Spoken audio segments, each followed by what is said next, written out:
Hello student, आप सबका स्वागत है फिर से एक नए वीडियो में। तो इस वीडियो में हम बात करने वाले हैं आपके राजस्थान बोर्ड के 11वीं क्लास के जीव विज्ञान के मतलब बायोलॉजी के पेपर के बारे में, जो आपका यहाँ पर 23 तारीख को पेपर होने वाला है। तो इस पेपर की पूरी जानकारी इस वीडियो में देने वाला हूँ। तो वीडियो को आपको लास्ट तक देखना, अगर चैनल पर आप पहली बार तो चैनल को सब्सक्राइब कर लें और वीडियो को ज़्यादा से ज़्यादा शेयर करें।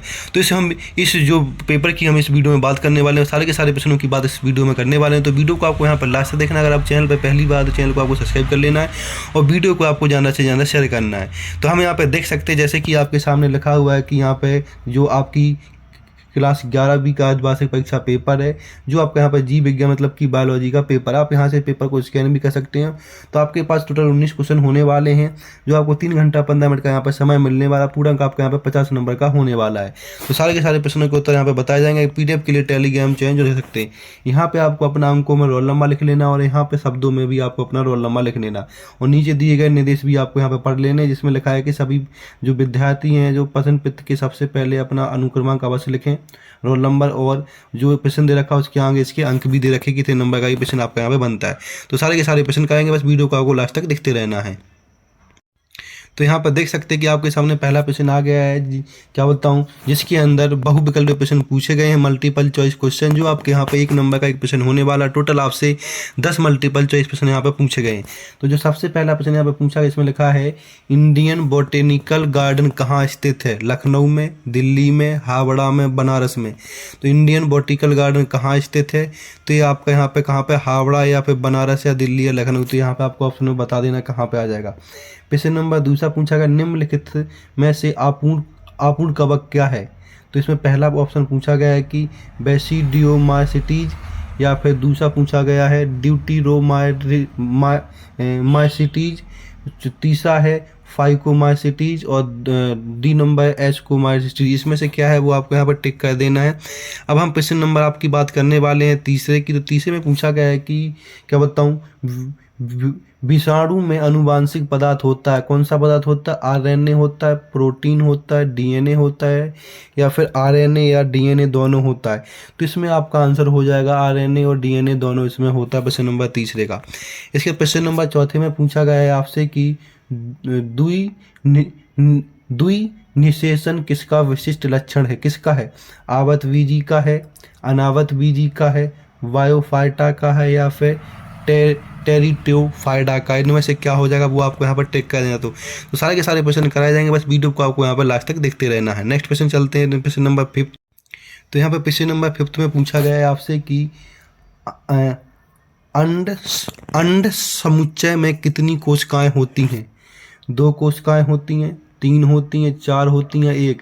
तो इसमें ऑप्शन आ जाएगा 2 कोशिकाएं होती हैं। तो यहाँ पे आपको पहला वाला टिक कर देना। प्रश्न नंबर 6 में पूछा गया आपसे कि प्राणी जगत का सबसे बड़ा संघ क्या है? प्राणी जगत का सबसे बड़ा संघ क्या है? तो इसमें पहला प्रश्न पूछा गया कि एनेलिडा, या फिर बोलास्का, या फिर कोर्डेटा, या फिर आर्थ्रोपोडा। तो इनमें से आपको एक क्लिक कर देना है, कोई सही कर लेना है।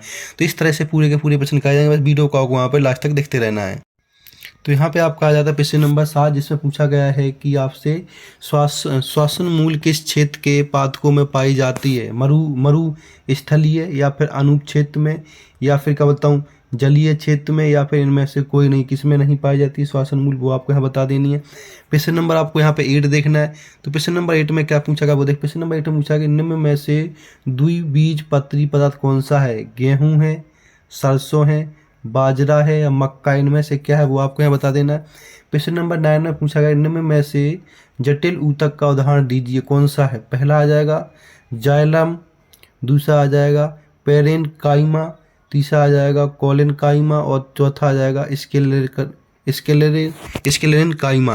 तो इनमें से 4 में से आपको यहाँ पे एक ऑप्शन बता देना है। अब हम बात करने वाले प्रश्न नंबर 10 की। प्रश्न नंबर 10 में क्या पूछा गया है?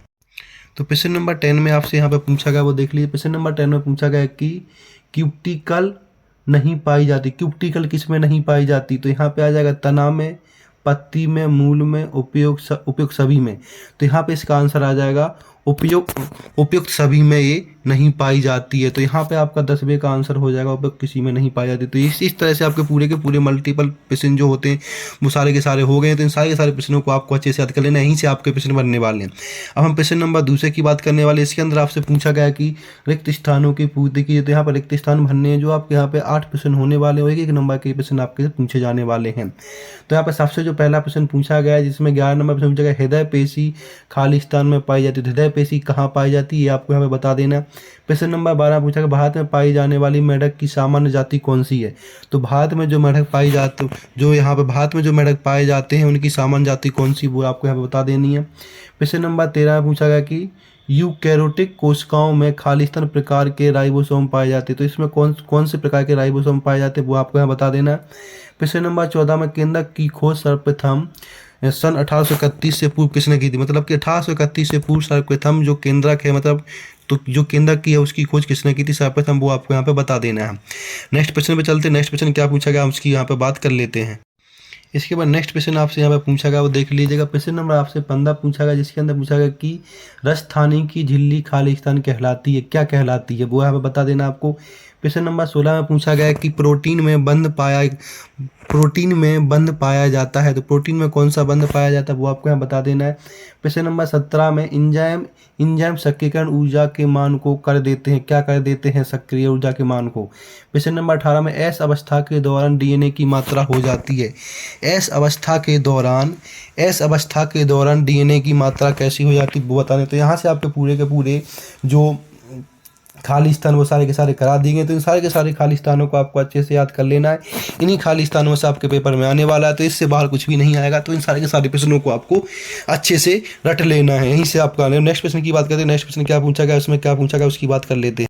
तो यहाँ पे आपसे नेक्स्ट प्रश्न पूछे गए हैं, उसकी बात कर ले। तो नेक्स्ट प्रश्न आपसे यहाँ पे पूछे गए अति लघु उत्तरीय प्रश्न, मतलब कि वेरी शॉर्ट टाइप क्वेश्चन, जो आपके यहाँ पे 10 नंबर के पूछे गए। एक नंबर का एक प्रश्न यहाँ पे होने वाला। तो प्रश्न नंबर 19 देखें, जिसमें पूछा गया कि कोशिका विभाजन की किस अवस्था में गुणसूत्रों का अध्ययन किया जाता है, वो आपको यहाँ बताना है। प्रश्न नंबर 20 में कैंजी शरीर वाली पत्तियाँ किन पदार्थों में पाई जाती हैं, वो आपको यहाँ बतानी है। प्रश्न नंबर 21 में RUBP का पूरा नाम बताना, फुल फॉर्म बताना। प्रश्न नंबर 21 में इसका फुल फॉर्म क्या होता है। प्रश्न नंबर 22 में ऑक्सी श्वसन में ग्लूकोज के एक अणु से कितने ATP अणुओं का शुद्ध लाभ होता है, वो आपको यहाँ बताना है। प्रश्न नंबर 23 में कार्बोहाइड्रेट के श्वसन गुणांक का मान लिखिए। श्वसन गुणांक का यहाँ पे मान लिखना, वो आपको बता देना। प्रश्न नंबर 24 से पूछा गया कि फलों को पकाने में सहायक पादक हार्मोन का नाम लिखिए। तो यहाँ पे हार्मोन का एक नाम लिखना, तो वो आप यहाँ पे नाम लिख सकते हैं। प्रश्न नंबर 25 में वात स्फीति क्या है, जो वात स्फीति है वो क्या है, वो आपको यहाँ बता देनी है। प्रश्न नंबर 26 में पूछा गया कि एक स्वस्थ मनुष्य के ज्वारीय आयतन का मान लिखिए। एक स्वस्थ मनुष्य के ज्वारीय आयतन का मान क्या होता है, 26 नंबर प्रश्न में आपको बता देना। प्रश्न नंबर 27 में पूछा गया कि रक्त का कितना प्रतिशत आयतन प्लाज्मा में होता है, मतलब कि रक्त का कितना प्रतिशत आयरन आपका क्या होता है प्लाज्मा में होता है, वो यहाँ पे बता देते। इस तरह से आपके सारे के सारे प्रश्न आपको कर लेने, जितने बताए जा रहे हैं उतने प्रश्न कर लेते हैं, तो आपके पूरे के पूरे नंबर यहीं से बनने वाले। इससे बाहर आपका कुछ भी नहीं आने वाला पेपर। नेक्स्ट प्रश्न चलते हैं। नेक्स्ट प्रश्न क्या पूछा गया, तो यहाँ पे आपका नेक्स्ट प्रश्न स्टार्ट हो जाता है। वो प्रश्न नंबर आपका यहाँ पे स्टार्ट होता है 28, जिसमें पूछा गया कि सीरम किसे कहते हैं, ये बता देना आपको यहाँ पे। इसके बाद 29 में ऐच्छिक पेशी किसे कहते हैं, ये बता देना है। प्रश्न नंबर 30 में कर्ण अस्थियों के नाम लिखिए। तो 30 में आपको यहाँ पे कर्ण अस्थियों के नाम लिखने। इसके बाद प्रश्न नंबर 31 में आपको सार्कोलेमा किसे कहते हैं, इसका यहाँ पे आपको नाम लिख देना, परिभाषा बता देनी है। प्रश्न नंबर 32 में अक्षीय कंकाल में कितनी अस्थियां होती हैं, वो आपको यहाँ पे बता देनी है। प्रश्न नंबर 33 में न्यूरॉन किसे कहते हैं, इसके बारे में आपको पूरा का पूरा यहाँ बता देना है कि न्यूरॉन हम किसे कहते हैं। इसके बाद प्रश्न नंबर आपसे 34 में पूछा गया कि क्या होता है सिनेप्सिस किसे कहते हैं, सिनेप्सिस के बारे में आपको यहाँ बता देना है। तो जितने प्रश्न कराए जाए सारे के सारे प्रश्न आपके लिए बहुत इंपॉर्टेंट होने वाले, सारे के सारे प्रश्नों को आपको अच्छे से कर लेना। प्रश्न नंबर 35 में पूछा गया कि नेत का नामांकित चित्र बनाए। तो नेत का यहाँ पर चित्र बनाना और उसके बारे में परिभाषा आपको यहाँ पर बता देनी है। तो इस तरह से 35 के 35 प्रश्न पूरे हो जाते हैं। अब नेक्स्ट प्रश्न चलते हैं। नेक्स्ट प्रश्न और इसमें क्या पूछे गए हैं। तब 35 के बाद आपसे यहाँ प्रश्न पूछा गया 36, जिसमें लिखा है कि प्रतिवर्ती क्रिया किसे कहते हैं।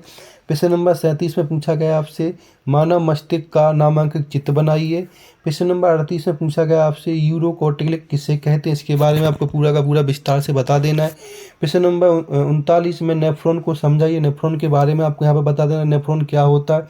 प्रश्न नंबर आपका 40 में कंकाल तंत्र के यहाँ पे तो कंकाल तंत्र के विकार लिखिए, इनके विकारों के बारे में बताना है।